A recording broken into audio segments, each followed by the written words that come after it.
और गीता की ऐसी व्याख्या, ठीक कहा कि हम लोग को तो ये पता था कि अभी तक रूस में गीता पे बैन लगा हुआ है, लेकिन जो कल इनका भाषण सुना मैंने, और निश्चित तौर से इन लोगों ने भी जो गीता के बारे में रूस में कहा होगा, तो रूस को ये बात स्वीकारने के लिए विवश कर दिया होगा इन लोगों ने कि गीता बिल्कुल सही है, उस पर प्रतिबंध कहीं से नहीं होना चाहिए।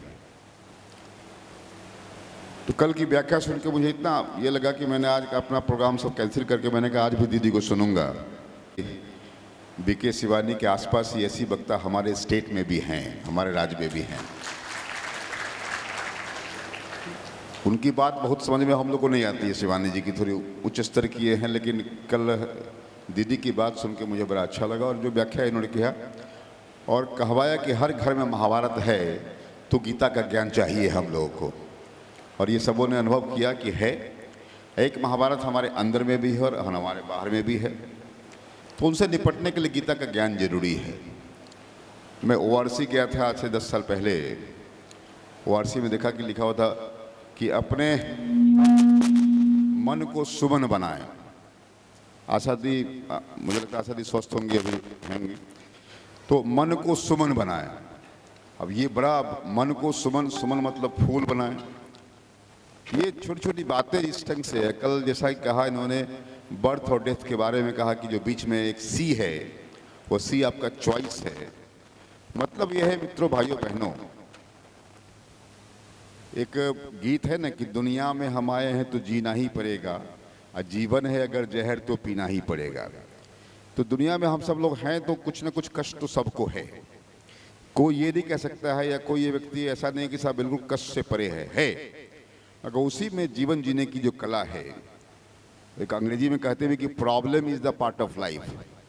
प्रॉब्लम पार्ट है तो सॉल्यूशन इस जीवन का आर्ट है। वही हमने कल आर्ट देखा दीदी के भाषण में। इसलिए प्रॉब्लम अगर पार्ट है जीवन का तो सॉल्यूशन आर्ट है। इसलिए मुझे लगता है कि हम सब लोगों को ऐसे सत्संग का लाभ लेना चाहिए।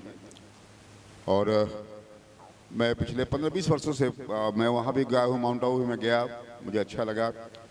प्रोफेसर हूँ इस नाते प्रोफेसर का भी एक जो अलग से ट्रेनिंग था उसमें भी गया। पॉलिटिशियन हूँ तो वहाँ भी एक बार गया, पॉलिटिशियन नाते हम लोग वहाँ पे गए। तो मुझे बड़ा आनंद आया कि देश में कई संस्थाएं हैं। मैं नहीं कहता हूँ कि सर्वश्रेष्ठ संस्था हमारी ये है, लेकिन देश में कई संस्थाएं हैं, उसमें हम लोग के अनुकूल, देश के अनुकूल, समाज के अनुकूल जो एक प्रशिक्षण या प्रबोधन होता है, वो अनुचित तौर से। और आज गुरु पूर्णिमा का दिन है, तो मैं अपने गुरु को और शिव को जो परम गुरु मानते हैं हम सब लोग हैं, और अभी तो साक्षात हमारे सामने हम लोग की गुरु बैठी हुई हैं, तो इसलिए उनको प्रणाम करते हैं और उनको हम सब लोग ज्ञान लेते हैं। मित्रों, ये परंपरा अपने देश का है, गुरु परंपरा देश का है। और हम इस बात को स्पष्ट मानते हैं कि इस सृष्टि में अगर स्त्री पुरुष में पहले कौन आया होगा, तो मैं मानता हूँ कि पहले स्त्री ही आई होगी। ये मेरा स्पष्ट मानना है। इसलिए स्त्री सत्ता को मैं मानता हूँ कि पुरुष सत्ता से श्रेष्ठ सत्ता है। और मैं सीता का भी, जैसे राम जन्मभूमि का बन गया, उसी का बिहार में सीता के प्रति भी एक भावना पैदा हो और सीता के प्रति भाव हो, सीता नवमी भी बनाई जाए। ये हम लोग करते रहे हैं कि सीता हमारी बेटी है, ये हमारी बहन है। इसलिए भगवान राम से हमारा मजाक भी होता है। इसीलिए और इस ढंग से एक सीता सत्ता कहें, स्त्री सत्ता कहें, जो ब्रह्मकुमारी संस्था में चल रहा है, ये अपने आप में अद्भुत है। इसलिए मित्रों, भाइयों बहनों, अच्छी बात है कि हम लोग को दीदी का सानिध्य मिल रहा है। कल मैं इनको 2 घंटा सुना था, आज भी मैं इनको पूरा सुनूंगा, सुन के ही जाऊँगा। और जीवन में उपयोगी है, अपने लिए उपयोगी बने, पड़ोस के लिए बने, परिवार के लिए बने, यही लक्ष्य। और क्या है, इससे बड़ा श्रेष्ठ बात क्या हो सकता है। इसीलिए मैं सौभाग्यशाली हूँ, अपने आप को मानता हूँ कि आज भी यहाँ आने का मौका मिला। देखा कल भी प्रोग्राम है तो कल देखूंगा, कल भी आने का प्रयास करूंगा। आप सभी जो प्रबंधन में लगे हुए लोग हैं उनको भी पूरा बधाई, धन्यवाद। इतनी सुंदर व्यवस्था आप लोगों ने किया है, इतना दिव्य भव्य माहौल बनाया है, क्योंकि माहौल वातावरण का ही बड़ा लाभ होता है।